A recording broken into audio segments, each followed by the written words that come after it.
Donc bonjour à toutes, bonjour à tous. Alors je m'étonnais de ne pas voir de vidéos pertinentes là sur l'actualité, depuis quelques jours, voire depuis une semaine. Alors je me dis peut-être qu'il y a une censure, alors je sais pas. Voilà. Ben, je vous apprends que ça fait 3 vidéos que je poste sur YouTube et à chaque fois on me dit cette vidéo a déjà été postée. Et donc c'est éliminé, quoi. Je ne peux pas poster, donc ne vous inquiétez pas, je vous ai pas oublié. J'ai toujours envie de faire des vidéos, j'ai toujours envie de commenter l'actualité. Sauf que là, voilà, je crée quelque chose, je crée un contenu de 15 minutes, je le mets sur YouTube et on me dit ce contenu vous l'avez déjà posté. Ce qui est totalement impossible, donc ça fait au moins 3 fois que qu'ils me font le coup. Il y a 1 an, ils m'ont déjà fait le coup, donc là, je comprends pas. Quand on prend des vidéos qu'on a créées soi-même, qu'on a mis des jours à répéter, je parle des entraînements que j'avais postés, là, on me dit ça a déjà été posté. Alors, qui poste mes entraînements sur Internet, fait les montages et tout? Bon, évidemment. Donc je comprends pas, c'est pas mon milieu, j'ai déjà dit, c'est pas ma génération, je sais pas du tout comment ça se passe. Donc, on va dire, les complotistes diront que c'est les censures, les autres diront que c'est un bug technique. Alors j'espère que cette vidéo va passer. Voilà, donc j'avais fait une vidéo hier simplement sur quelque chose qui m'avait interpellé, c'est-à-dire que par exemple si je veux prendre un billet d'avion, un billet de train, je ne peux pas payer avec ma carte bleue si je n'ai pas un téléphone portable. C'est-à-dire qu'il faut que la banque m'envoie un code pour certifier mon paiement carte bleue par Internet. Donc ça veut dire, moi je vois pas une grande différence entre la puce RFID là, que Attali nous promet et que les mondialistes nous promettent depuis longtemps, ou vous voyez ce qu'on leur voit dans l'évangile de Saint Jean, ceux qui n'ont pas la marque de la bête au revers de la main ne pourront pas acheter des produits, ils pourront pas payer, ils pourront rien faire. Ben voilà, c'est exactement ça. Alors je le vois, j'ai pas de téléphone portable, je peux pas acheter de billet de train, il faut que j'aille directement au comptoir à la SNCF, et pour acheter un billet d'avion, il faut que je passe par quelqu'un qui l'achète et moi je le rembourse. Ça devient du grand n'importe quoi. Et donc j'ai réfléchi un peu cette histoire de téléphone parce que en 99-2000, je vous avais expliqué, et je crois que c'est en 99, il y avait eu un article dans le Sud-Ouest et à la télévision et à la radio où on disait que les clubs sportifs, donc ceux qui font de l'activité extrascolaire, du sport extrascolaire, vont perdre 50% de leur clientèle, de leurs adhérents, et dans ces 50%, il y aura 80% de femmes, de jeunes filles, c'est des ados, Et pourquoi? Tout simplement parce que, à cause de l'apparition du téléphone portable. Les filles allaient dans les clubs, surtout pour faire des rencontres, voilà, parce qu'elles s'emmerdaient chez elles, elles voulaient créer un cercle d'amitié, tout simplement parce que la femme est un être relationnel. C'est-à-dire, c'est quelqu'un qui va pas résoudre ses conflits ou ses angoisses en tapant dans un sac de frappe, mais plutôt voilà, en téléphonant, en discutant, en allant vers les gens. Donc ça me rappelle le sketch que l'on voit dans les hommes viennent de Mars, les femmes viennent de Vénus, où on voit l'homme qui est perdu en voiture, il demande pas son chemin, il veut pas demander son chemin parce que c'est le mâle alpha, il veut pas se rabaisser devant sa femme, et sa femme, elle dit arrête-toi, elle arrête, elle sort de la voiture, voilà, première femme qu'elle rencontre, elle discute 10 minutes avec, et elle connaît le chemin.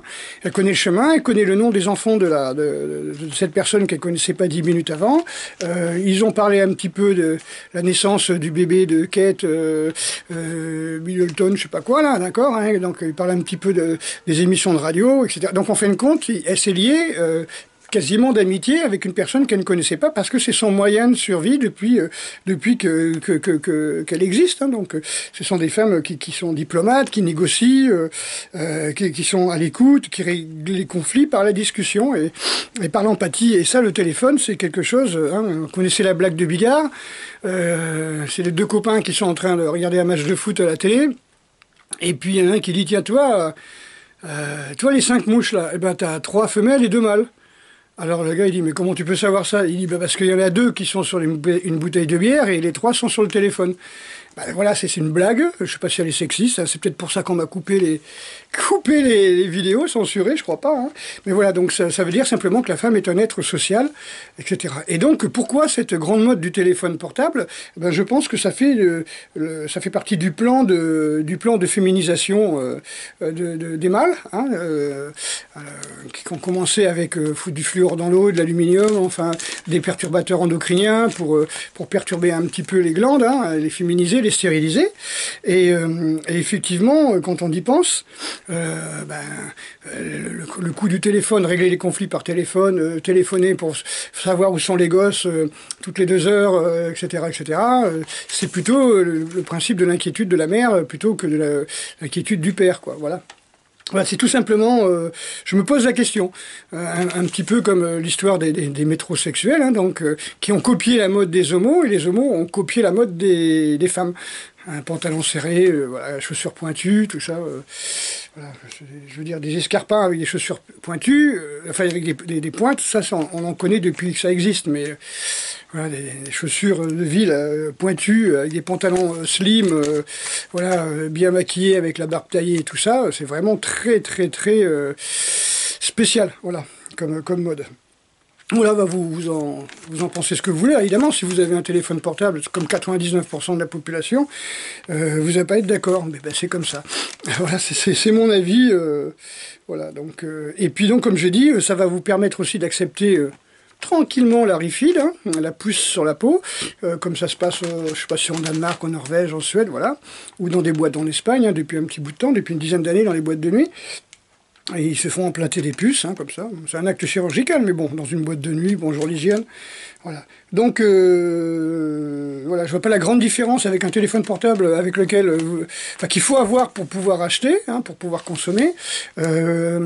Comment dirais-je vous êtes fiché, vous êtes suivi, tout le monde sait en temps et en heure où vous êtes, on peut vous tracer n'importe où, on peut ouvrir, et et vous avez une émission, je pense qu'on peut la voir sur YouTube, ou qu'on peut dire un pirate informatique, à la demande d'une personne, hein, arriver devant sa maison avec un scanner, arriver à voir les caméras, à déclencher, à ouvrir les téléphones portables, à écouter les conversations, à les enregistrer, alors que les téléphones étaient posés simplement comme ça sur le lit, quoi. Donc voilà, donc on est tracé, on est fiché. Voilà. Et je vois pas enfin, voilà, si vous voulez, c'est le plus du téléphone portable. Non seulement vous êtes fiché, tracé, vous pouvez pas acheter sans ça maintenant, pratiquement, sur Internet, mais aussi, en plus, on peut écouter vos conversations, voir si vous avez une caméra, vous filmer, à votre insu. Ceci dit, j'ai un ami qui travaille qui vit à Taïwan, et qui m'a dit, depuis que je suis rentré, donc ça fait plus d'1 année, il s'est pas servi de sa carte bleue. Il ne paye qu'avec le téléphone portable. Les Chinois sont en avance sur nous. Ensuite, voilà, tout le monde s'indigne du Fouquet's, hein. Pas des 500 et quelques SDF qui sont morts dans la rue, hein. Non, non, ce qui est vraiment grave, c'est l'incendie du Fouquet's, c'est-à-dire des milliardaires qui se font incendier leurs trucs. Alors d'après tous les témoins qu'il y a eu, tous les témoignages, c'est des grenades lancées par les flics qui ont foutu le feu, mais bon, personne ne se rappelle du Reichstag, ou de ce navire qui a été soi-disant attaqué par les communistes, qui a déclenché donc la guerre du Vietnam dans l'incident du Tonkin. Voilà, personne s'en souvient, alors qu'après ça s'avérait comme étant simplement des coups montés, hein. L'attaque de la station radio allemande aussi pour envahir la Pologne, soi-disant par des Polonais, alors que c'était des cadavres avec des uniformes polonais. Voilà, donc c'est pas grave. Les gens, les Français ont la mémoire très très courte, hein. Ils croient ce qu'on leur dise, et quand j'entends, comme il s'appelle, n'importe quel ministre qui a un petit peu de pouvoir taper sur la table en disant maintenant il faut sévir, hein. Ah bon, parce qu'une vingtaine d'œils arrachés, ça c'est pas sévir. Bon, crève les yeux, ils tabassent les vieux, et plus de 3000 blessés, les mains arrachées, mais ça suffit pas. Ça c'est pas sévir. Ça, là ils ont été gentils. Avec un couillon qui dit sur de radio, il faut tirer à balles réelles, hein. Maintenant, ça y est, on rigole plus, les gilets jaunes ont paralysé le pays, donc il faut tirer à balles réelles. Je ne savais pas que le pays est paralysé. Moi, ce que je pense qui est paralysé, c'est l'évolution, quoi. C'est-à-dire que, voilà, cette énergie, évolution, changement que je chantais, je le sens plus parce que le gouvernement passe son temps à sévir maintenant. Et bien sûr, en catimini, bien sûr, pendant que tout le monde est dans l'émotion d'un restaurant de milliardaires, auquel ils foutront jamais les pieds, dans lesquels ils foutront jamais les pieds. D'accord? Les mecs au fin fond de la Corrèze, là, où d'autres provinces comme ça, perdues un peu, quoi, en Ardèche ou à côté, qu'est-ce qu'ils ont à foutre du Fouquet? Bah, ils vont pleurer, les mamies, elles vont pleurer, en disant, faut tirer à balles réelles. Voilà. Ils foutront jamais les pieds au Fouquet de toute leur vie, mais bon, c'est le symbole de la France. Ouh, Seigneur, le Fouquet, c'est le symbole de la France. Ah bon, je savais pas que ça avait été créé par Napoléon. Voilà, donc, voilà, par contre, les mains arrachées, les yeux crevés, un peuple humilié, insulté et constamment dévalorisé, réduit au titre d'illettrés, de fainéants, de perdants. Vous savez, c'est ces gens qui ne sont rien, là. Eux, par contre, ils vont avoir du mal à s'en remettre. De presque 3-4 mois d'humiliation, on s'en fout de vos revendications, voilà. En catimini, pendant que tout le monde pleure, c'est ça que je voulais vous dire, on parle plus du Venezuela, qu'est-ce qui se passe? Ils ont l'électricité au Venezuela, qu'est-ce qui se passe? Voilà, on parle plus de l'affaire Benalla, oh là là, surtout pas, là, oh, c'est rien ça. Vous imaginez, ils ont foutu le feu au Fouquet. Revendication des Gilets jaunes, alors là, ouf. Hein, on ne sait pas. La vente des aéroports français, hein, les autoroutes, EDF, GDF, SNCF, le gaz, vous savez, ouais, le gaz est tarif libre maintenant. Voilà. Donc, comme disait Jean-Marie Bigard, je trouve ça troublant. Je trouve ça troublant. Alors que les témoins qui sont sur place vont dire on a vu les CRS balancer sur les rideaux en tissu là, du Fouquet, des grenades, et ça a foutu le feu. Mais bon, voilà.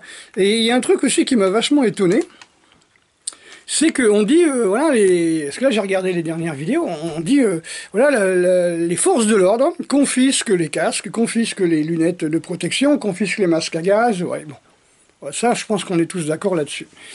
Voilà. Et je vois une bande de gars, on dirait les flics à l'entraînement à Saint-Astier, vous voyez, les CRS à l'entraînement, là, qui ont le culot d'arriver avec le masque à gaz, le casque, les lunettes, les cagoules, hein, pour pas qu'on les reconnaisse, hein, pas de gilet jaune, et ils foncent, comme à l'entraînement, hein, on y va, sur les bus de CRS. J'en ai même vu un qui tapait des coups de pied dans les portes des CRS, où il y avait les CRS qui étaient dedans, hein, qui étaient en faction, qui attendaient.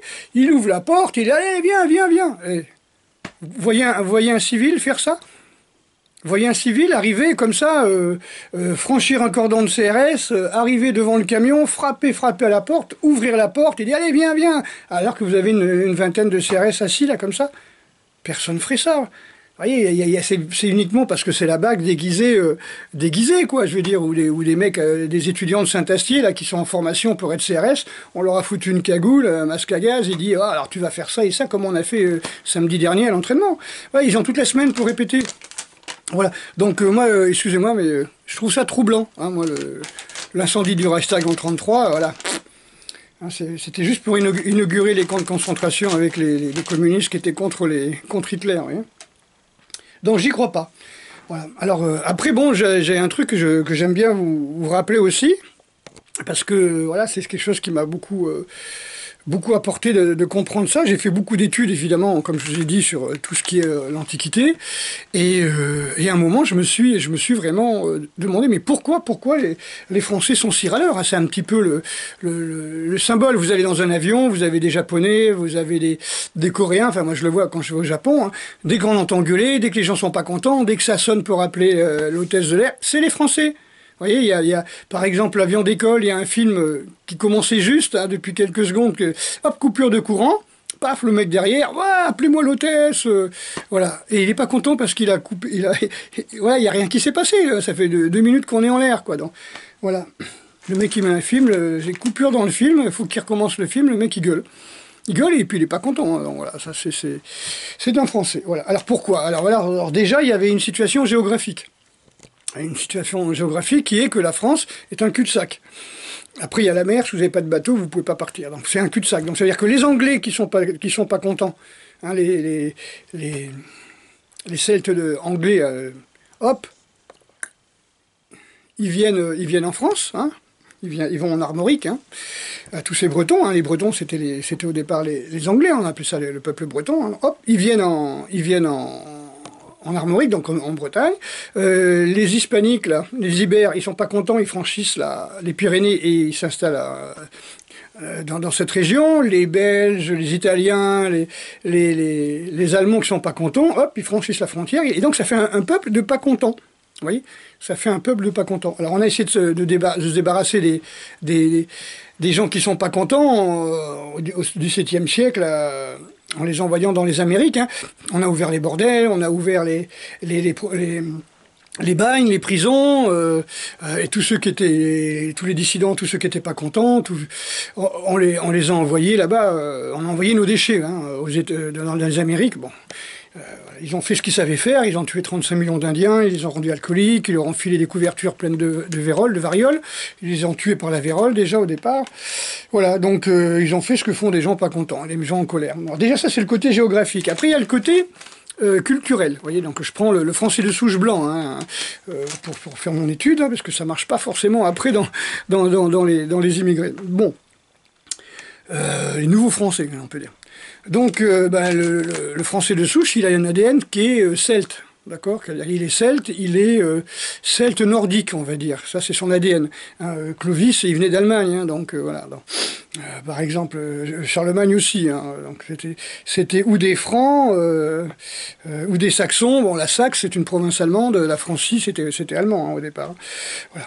Donc on a un ADN, une mémoire génétique plurimillénaire celto-nordique. Hein. Ensuite, on nous sort de force par les armes une religion hébraïque du Moyen-Orient qui est monothéiste. Alors que les celto-nordiques étaient polythéistes, ce qu'on appelle païens, c'est-à-dire polythéistes, paganes, d'accord, plus polythéistes. Et donc on se fait les dieux, c'est la forêt, c'est l'eau, les rivières, le cerf, etc. Les animaux de la forêt. Hein. Et puis on vous balance une religion du désert. Hein. Jésus marcha dans le désert. Voilà, il vit arriver un lion. Voilà, bon, expliquer à un gamin celte ce que c'est qu'un lion, ce que c'est que le désert, là, il aura du mal. Hein. Comme expliquer à un type qui vit dans le désert ce que c'est qu'un cerf, un chêne, voilà, il aura du mal, quoi. Voilà. Donc déjà, ça crée un conflit quand même, hein, surtout que c'est encore une religion qui a été instituée par les armes. Hein, voilà, donc par un édit, hein, donc, mais du 4e siècle, hein, 392 je crois. Hein. Et puis bon, la France est vraiment, on va dire, catholico-chrétienne depuis Clovis. Hein, donc c'est l'an 800, c'est vraiment... ça fait pas si longtemps que ça, hein, ça fait 1200 ans qu'elle est chrétienne et pas 2000 ans comme on nous dit. Hein. Ensuite, on nous balance une philosophie gréco-romaine. Les Romains qui nous ont imposé le catholicisme, hein, avec Constantin, le christianisme, ils nous ont aussi imposé leur philosophie gréco-romaine, qui elle est polythéiste. Vous savez, je crois que c'est Caton qui avait écrit, l'empereur Caton, qui a écrit un livre plus ou moins de cuisine, de recettes ou d'agriculture, hein, où il disait, pour quand vous allez planter telle ou telle plante dans votre jardin, vous sacrifiez une oie et puis vous répandez le sang de l'oie égorgée sur le sol. Ce sera un sacrifice à Junon. Ah oui, c'est pas très chrétien, ça. C'est pas très... voilà, c'est plus celto-nordique, là. On est plus dans le sacrifice, là, des dieux de la terre, hein, quand même. Et puis, voilà, puis vous avez la dépravation matérialiste américaine, là, les cheveux bleus, vous voyez, tous ces trucs-là, là, justement, la mode des hipsters et des métrosexuels, tout, voilà, les LGBT, tout ça, hein, c'est vraiment, ça vient de là-bas, quoi. Donc, pour vous dire que c'est normal que le français, quelque part, soit mécontent. Et je vous parle pas du métis qui, lui, est français, mais métissé, par exemple, avec une autre culture. Alors, quand on mélange toutes ces cultures, toutes ces religions, en conflit avec votre ADN, avec votre mémoire génétique, il y a un moment, c'est normal que les mecs ils pètent les plombs, quoi. Voilà. Donc on est des râleurs, mais voilà, on est des victimes de ces mélanges, voilà, de tous ces mélanges-là. Voilà. Mélange culturel, mélange religieux, philosophique, voilà.